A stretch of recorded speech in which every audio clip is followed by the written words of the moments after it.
Get more. Just to let you guys know, I've been putting this around. Dr. Murthy, Dr. Kaufman, and I, we are working at trying to get more funds because we would like to hire even more students every summer to work in research, hopefully with all the faculty, or any faculty that wants to. Also, by the way, this was the second year we have submitted material from the Institute. It did not get accepted, but we did get well, I should say interesting results. Talk to me about it. I'll tell you what the reviewers said. It was kind of amazing. But with that, we had 3 projects this summer.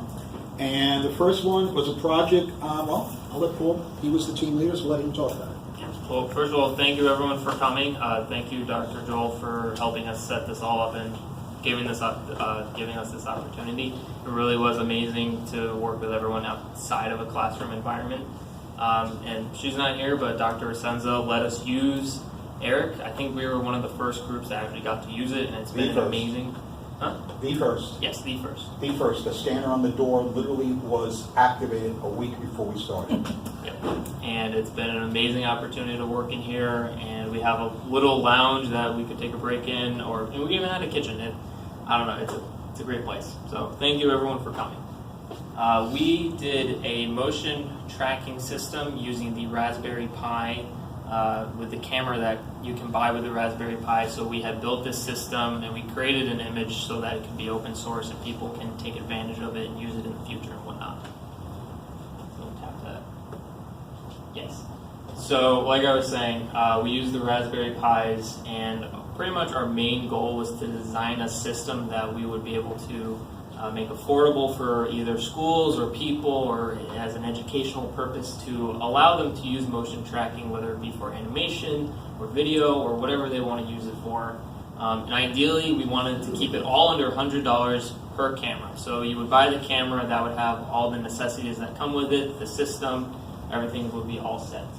And our target hardware for it originally was the Raspberry Pi Zero, which would fit right in here. For development purposes and conveniences. If you wanted to see. Yeah, we actually have it all set up. We can't really move it too much, but it's very tiny. Yes, we can move it back. Yeah. After the talks, you can come up and you can examine. Yeah, anyone can play around with it. It's honestly a lot of fun to fool around with and see how it works. But we originally wanted to use the Raspberry Pi Zeros, and the boards themselves are about yay big. So this would also tie into our fact that we would be able to make it a lot more compact, so you wouldn't have this big bulky camera system. You could just have this tiny little thing that's only a couple inches tall. For our purposes, convenience-wise, and just due to the limitations of the hardware, we ended up using the Pi 3. It offered a little more USB ports, so ease of access was definitely on our side with the Pi 3. Along with that, we had used the Noir camera, which would allow the camera to take in infrared lighting, which we would then use to reflect the light off of exactly what I'm wearing, these reflective dots that I have on the front and the back, which we'll showcase in a couple minutes how they work. And along with the Noir camera, we had a LED light ring that emitted infrared lighting, which is the actual circular portion. The camera itself is that tiny little thing. It's about this big. But the light ring is the actual circular bit. And then we had ended up using Python along with the OpenCV library to do all of our motion tracking and create this system. And the OpenCV library stands for Open Source Computer Vision Library. So a lot of the modules and the functions and everything that we took advantage of are directly related to taking in images and frames so we can process them in real time or in post. And so we took advantage of this by far, and we were able to come up with something that we are pleased to show you soon. Alright, so the question of why we went with Python is a simple one. We decided that we all knew Python at first, and a lot of times when doing projects, it's best to prototype it in Python, which is a lightweight programming language. And in the end, it worked. We were happy with the results, so we decided to stick with it.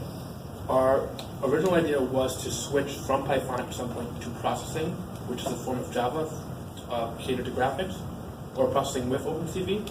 But everything worked so well in Python that we said, let's cut down on the time and just stick with Python for now. It has already both official ports to Raspberry Pi with an active community. So this isn't unexplored territory. This is a well-tread path. A lot of people use Python with Pi, and it's always being updated. It supports native Pi components. It supports the camera, the IR light ring. It supports pretty much everything we need to use. So there was no issue of having to write any hardware interfaces ourselves.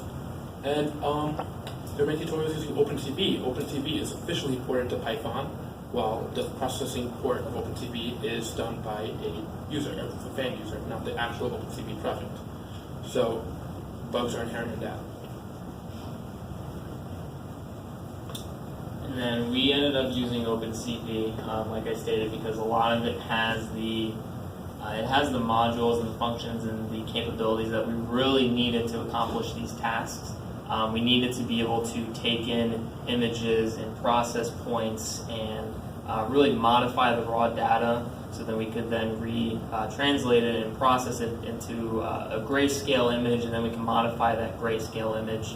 And pretty much with the grayscale image, we're toning out all the colors so that we have shades of, a shade of gray, and then once we have that shade of gray, we're then able to do what's called thresholding, which we take in the shade of gray and we convert it to either n number of colors afterwards. In our case, we use binary thresholding, so it came out with 2 colors, black and white, and we actually have a way to show you that in a little bit when we do our live demo. Along with that, it was able to interface directly with the Noir camera. We didn't have to load up a module just for the camera itself. Raspberry Pi comes with the Pi camera module, which you can play around and you can tinker with the camera, but it doesn't really have a lot of the hardcore settings that we really needed. We needed to, within the settings themselves, change the resolution, the aspect ratio of the camera that's capturing, the frame rate so we can cap it to a certain point, and much more. Like I was saying, we were able to grab and manipulate raw capture, and we're able to detect what are called blobs, which are essentially the regions on a coordinate plane that we designate to be of significant use. So our sort of blob would be the white space that we're looking for and we're drawing to. And then the Raspberry Pi, we chose this just because, like I was saying, it's ease of use, it's small, it's cheap. The Pi Zero is about $5. It's $5 for this tiny little computer. There's a step up from the Pi Zero called the Pi Zero W, which offers wireless capabilities like Wi-Fi and Bluetooth. Other than that, no real difference. The main drawback to the Pi Zero is that it has a 1 gigahertz single core CPU, and it has half a gigabyte of shared memory between the CPU and the graphics processing unit, which is the same for the Pi Zero and Pi Zero W. However, with the Pi 3 that we found out, the processor is at 1.2 gigahertz and has a quad core. So we were able to play around with multi-threading a little bit just to see how it really affected things. It turns out it didn't change too much for what we had originally used it for. We saw a little bit of an increase in the frame capture that we were able to grab, but it wasn't enough to the point where we felt we really needed to keep it because it was a little tedious to have to go through. And the Pi 3 has a full gigabyte of memory between the CPU and the GPU, and we were playing around with overclocking the Pi, whether it be the CPU. We also found out we could change the how the sharing of memory goes, so we could allocate more to the system or could allocate more to the GPU if we wanted to try and increase the graphics processing. Again, that turned out not to really yield too many results, so we just kind of left it at stock. Plus, that would just allow it so that if someone else were to take on this, they wouldn't then have to overclock their unit. Because when you overclock the Pi, whether it's the CPU or the memory or whatnot, you do increase the heat that gets output. So you would have to worry about either a heat sink on the VRMs or a heat sink on the LED light ring or whatnot. And it was too much of a hassle where we thought that we should just keep it at stock so anyone that picks up on it can just do it right out of the box.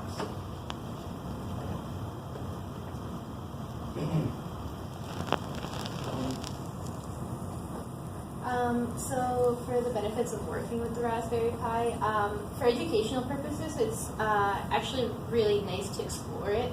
especially if you're doing some hobby projects or you're working with embedded systems. Especially like with the Pi, it's very portable, small enough that we could carry it around, take it where we need to, and move our workspace if we need to set up in different environments. And it also supports the IR camera and IR light, which were very helpful when we were trying to detect these blobs, especially when you have different light sources and different color schemes that are coming up. And that can affect kind of like error detection and all that, but we were able to kind of decrease that with knowing that, we have a reflective surface that, will be detected as a blob, and we can track that coordinate wherever it moves from the image. It can also, it's battery powered in time, and, can be accessed remotely. And it's pretty simple to have everything hooked up. We had, especially with the Raspberry Pi 3, we had enough ports where if we needed to hook up the keyboard, the mouse, the camera, and, set up good working environments, we were able to do that.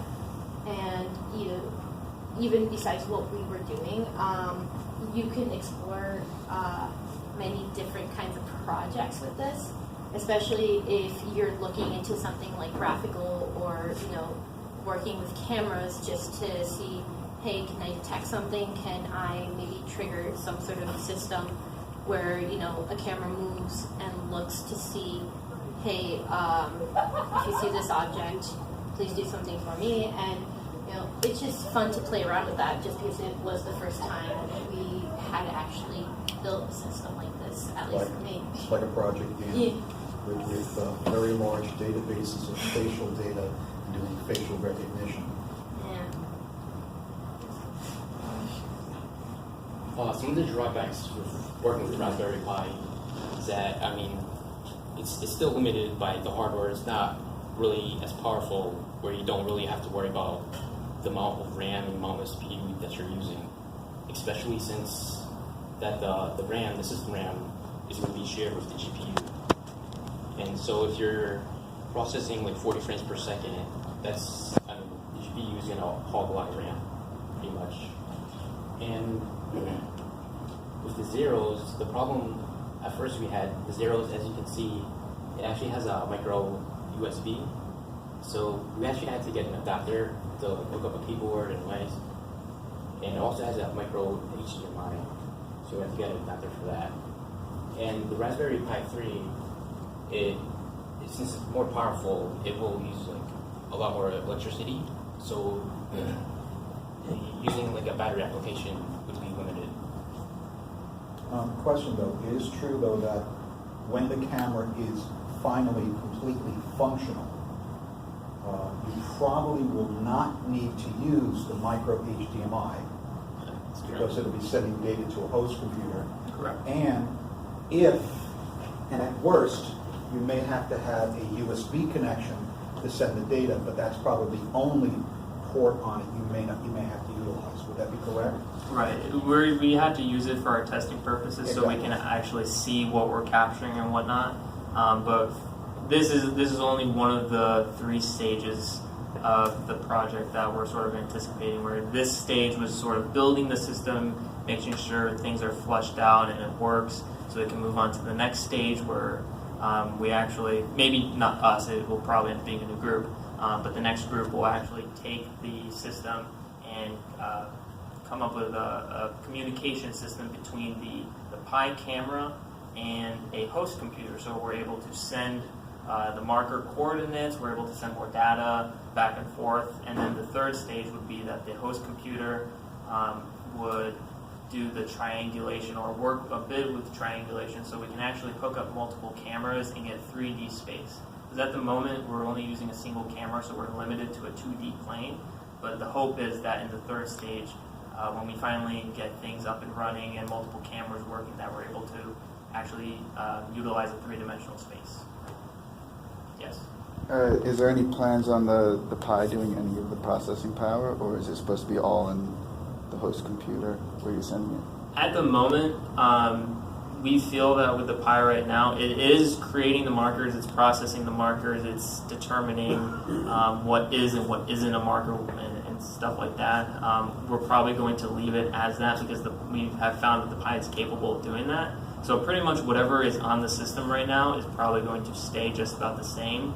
And then anything else, we have a couple other slides at the end that sort of go into what we hope for this project to sort of become. But the host computer will end up doing most of those down the road. But at the moment, the Pi right now is probably going to keep doing what it's doing.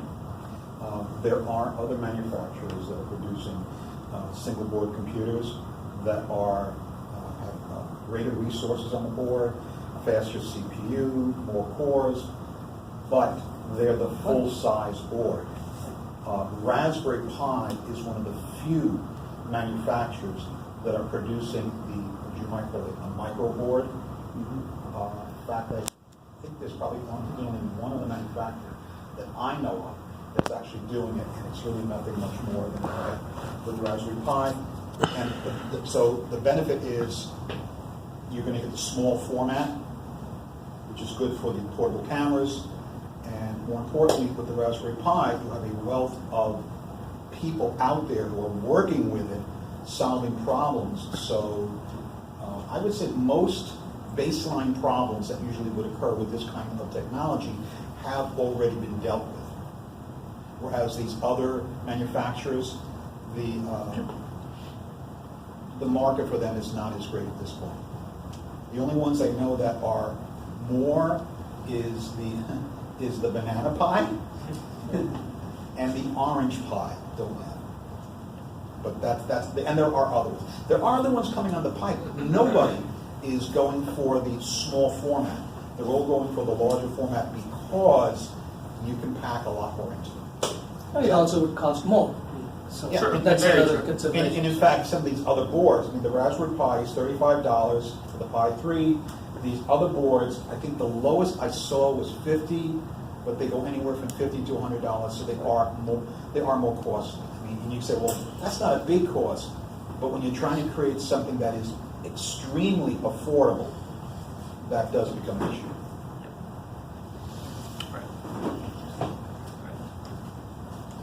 Now for the actual marker detection, first for every frame, which is an image, a still image, and it's represented by a multi-dimensional array, pretty much. And what we do, we'll convert it to grayscale. And that, for the grayscale, every item is going to be an 8-bit integer, 0 to 25, or 255. And then what we'll do is, we'll do a binary thresholding, in which for every cell, we'll have a fixed constant number. If it's lower than that number, that constant, it'll be black. We'll set it to black. If it's greater, we'll set it to white, pretty much. And with that,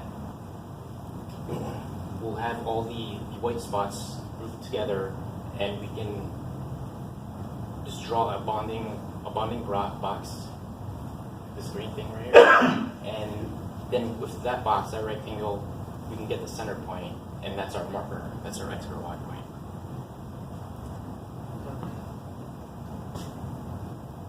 And these are just examples. This is the original grayscale with threshold. And this is multiple markers. You can see how the markers are labeled 0 to 4 because there's 5 markers. Is that marking done automatically, or do you have to do that manually? It's a little bit of both. We have to manually tell it when to mark it and where to mark it, but the marking itself is done through OpenCV.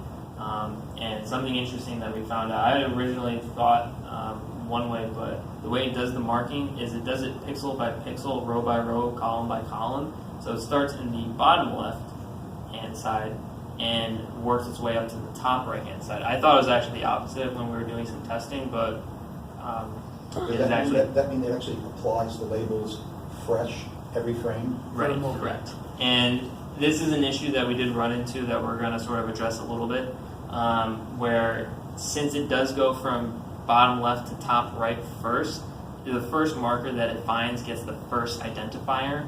So in our system, we have it's a 2-character system. We have the first character, in this case being A, meaning that it's from camera A.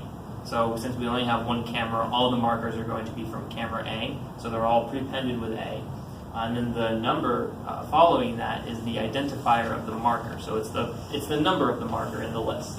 So we have 0, 1, 2, 3, 4. So there's 5 total markers. And the way that it does it is it finds the first marker, so it'll look at the bottom left-hand side and go up, sort of like that. And it'll then just append the marker identifier. So you can sort of see that this is the lowest into the leftmost, so it gets 0. But since this one is in between these two,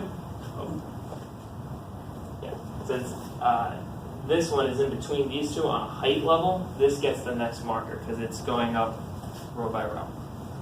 And if for some reason the person were to move and the marker moved downward, suddenly this would be labeled A1 and this would be labeled A0. Yeah. So that is an issue that we will either have to come up with for this summer or leave it as a to-do for the next group. So you need to do object identification. Could you just set up like your initial process would be normalization, where you get the capture, and then that's your list for the rest of your session? Well, not your exactly, capture? because you might have markers. Say that's George's frame. Say he turns, a marker goes out of frame. So now you have less markers. Or say he turns and there's 2 more markers out. Now you have 2 more. So you don't know the number of markers until you see them. And the thing is also, it does it every frame. It finds the markers every frame. So it's doing this pixel by pixel search every frame. And we're recording, in this image it was at 28 frames per second. It fluctuates anywhere from about 25 to 40, depending on how many markers are on screen. Usually it's a little bit to the 35-ish range.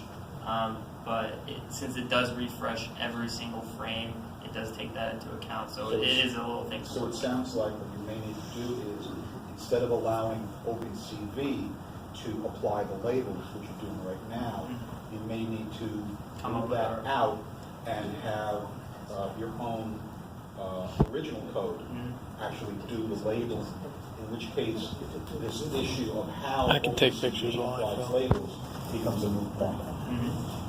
Yes. It's something to look into.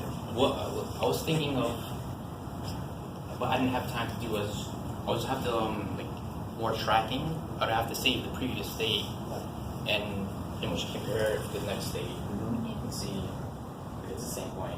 Yeah, we were talking about how since it's going frame by frame, you might need a separate array list because having a marker from the previous array list, and to see whether or not it's going through some theories where if this label was this label was right here and suddenly it moved up here in the next frame, you can more easily tell by distance that it was A1 that this one was, instead of marking it as A2 per se, because distance and it's not like a marker can be moved too much between frames unless you're going really fast, but that's kind of a theory that we can work out. And it's less of a problem if all those markers are on the same person. Yeah. And I can tell you Unless they were that this issue you're dealing with is already been worked out in the literature. Your new aspect of it was getting the beginning work to get a camera based on a Raspberry Pi, because no one's done that. That is brand new. And by the way, when I went online, I found one other group that they said they had just started and there was nothing shown. So we're out in front with that. The other issue about these tracking issues, you can find that in the literature. The question that's going to come up though is any additional code you add may not be as optimized as the OpenCV code. Therefore, your frame rate may drop because you're actually doing some motion tracking. Because right now you're not doing real motion tracking. All you're doing is image capture and labeling, and that's it. So if you add some motion tracking to the camera, that's going to reduce your frame rate. Continue, please. So then I move on to the practical portion where we actually show you it at work. I'll take care of you there. So Move the.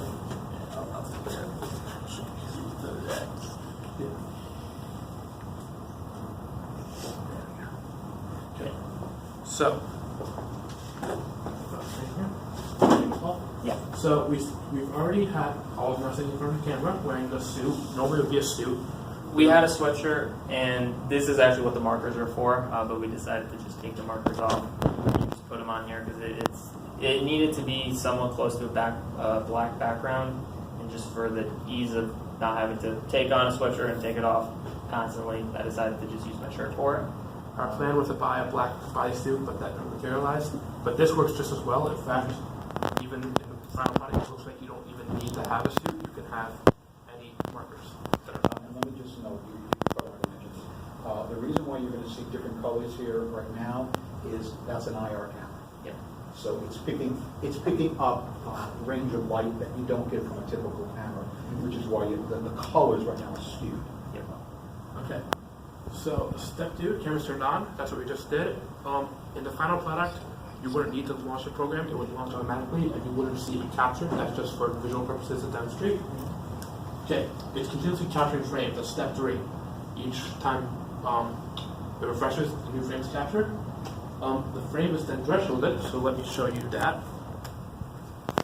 Let me turn the light ring on. Yeah, so we should turn the light ring on, and depending on where I am with the camera, you can see that the black, I think, which is my left arm. That's my left arm. This is my right arm. There we go. Yeah. So, All right. So we now have a 1-bit palette. That's black or white, 0 or 1, which means that we can detect the regions that are luminous, that are having light reflected back on it. Now let's calculate, label, store, and we'll output to the host computer. We don't have a host computer yet, so we're going to output the coordinates to the console.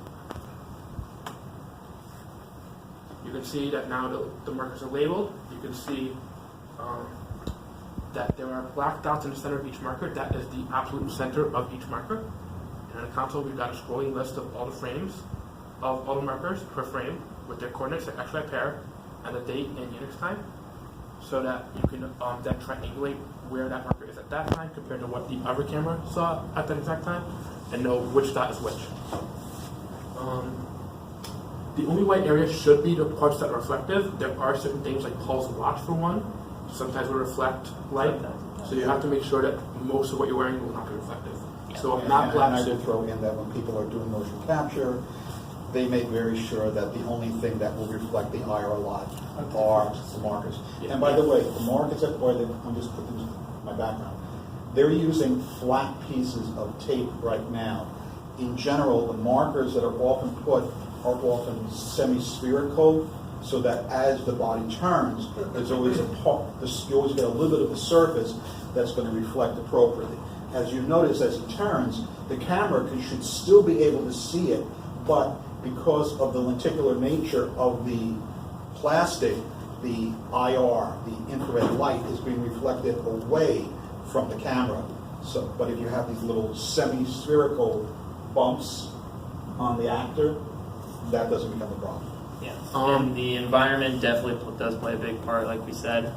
It actually does hurt us that this is an open window, essentially. It's not IR light per se coming in, but it is light that is ending up getting reflective. Mm-hmm. So when we were originally, we had actually done it in the closet. The entire testing for 5 weeks was done in that little closet in the dark. It's the closet's it's like 6 by 6 feet.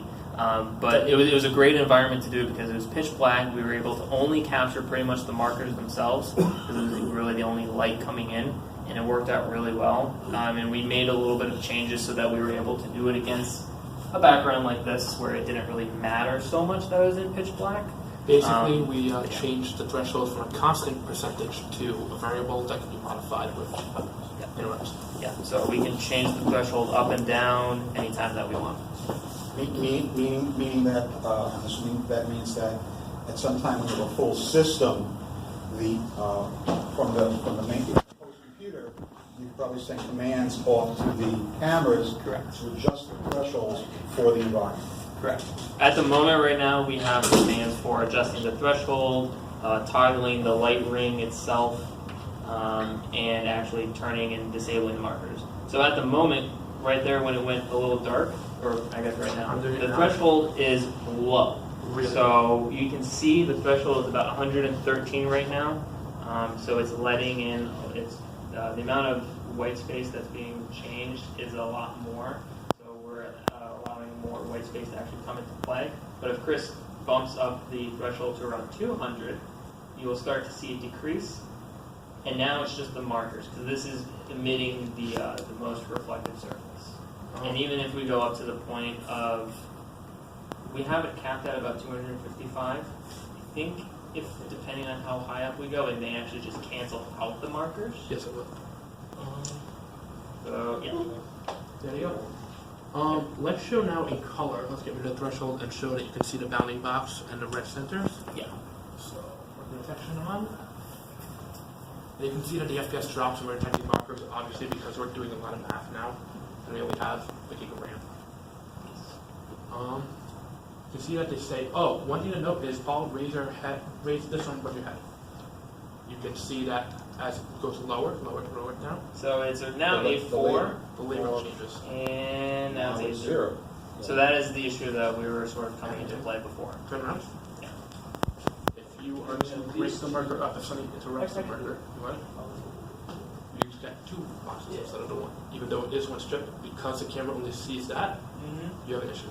Which is also why the markers and most of the objects that are worn are generally fairly small, concentrated, so that subdivision issue does not. And one more thing, Paul, can you raise A0 to A4 so that merges with it? Or What do you mean? so you can merge two markers? I don't.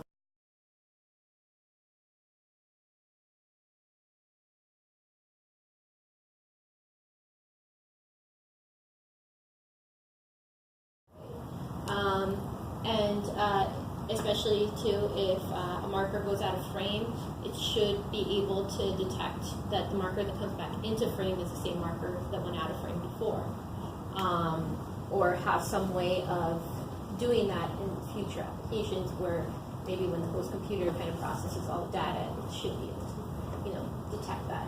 And when you block markers and split the marker like we were showing before, because we're running into issues that are more like, it's going to be an issue when you're kind of calculating all these points and using them as per se like in animation and all that. If these aren't solved, then you're going to get some wacky kind of motion tracking, especially when you kind of do your capture and you're actually doing, let's say, like actual animation, and you're seeing that your character suddenly has an arm that's stretched up 10 feet and you don't understand why. And also just marker collision. We have to make sure that when two markers get close enough, we can detect that they're not one marker. And our to-do list is being able to calculate the cameras relative to one another. So have a system where if we place a camera here and over there, we have a way of knowing how far they are between each other and being able to triangulate exactly what they're looking at and from what distance in kind of a 3D space environment. Setting up, battery packs for the cameras and an on-off switch.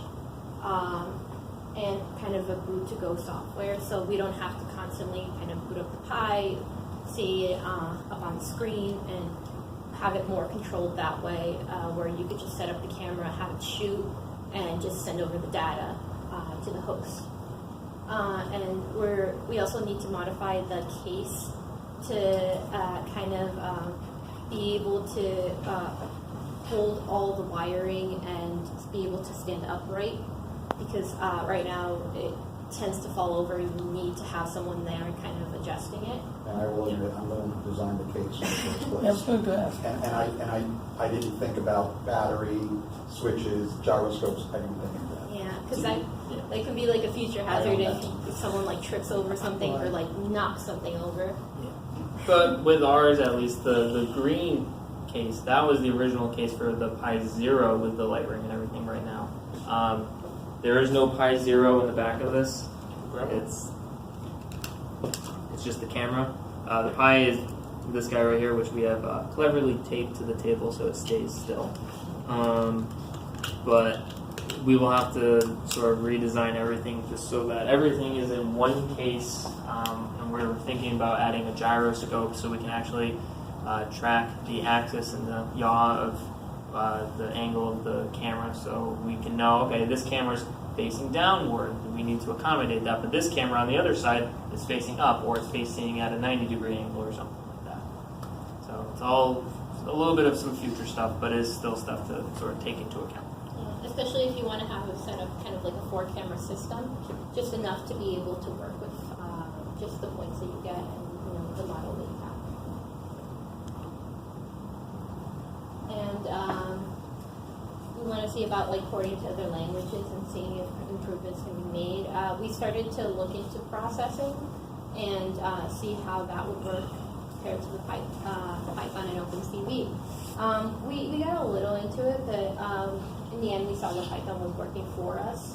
But in the future, maybe when you're kind of working with the Pi Zero, maybe working with another language will optimize it much better, so the frame rate doesn't drastically drop like we had seen before.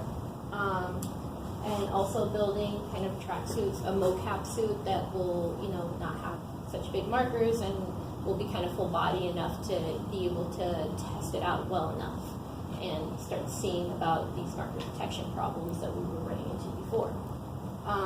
Also doing communication to kind of a host computer, start building software for that, just so we see once the markers are detected and sent over and the data is sent over, we can start doing actual calculations for the points and kind of triangulating everything in kind of a 3-dimensional space and also trying to reduce the radius for the markers, because we want to make sure that we have these small spaces and we don't have like such huge ones that we're going to run into problems of things overlapping, or if you have big reflective surfaces somewhere in the environment, they're not going to be detected versus like the small little markers on the suit.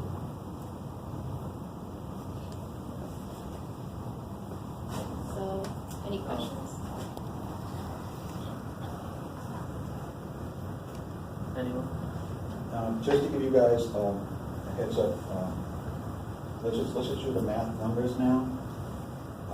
Let's assume that in the future groups, we can actually still build a camera for $100. 4-camera system, $100 for each camera. Maybe some digital cabling, etc. Add another $100. We're up to $500. Yep. Inexpensive desktop computer. Maybe another $500. On a host computer. Host computer.